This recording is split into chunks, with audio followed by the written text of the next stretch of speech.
downspout here that's been super annoying.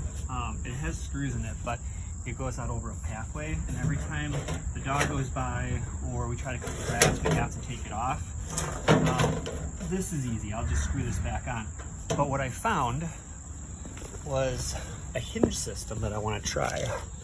And it's these guys. So it's called zip hinge. It's supposed to be super easy to install. What it comes with is 2 hinges, bag of screws, and then a little flap to hold it up, or I forget what the name of this, but what you're supposed to do is I'm gonna cut this on a 45 right here. So I'll take tin snips and I'll just cut this back, and then the hinge attaches right here. And this part will actually pivot up, allowing this guy, when we want to cut the grass, or if we're doing work in this area, we can always take this and then flip it up so it'll be out of our way. So let's see how it goes.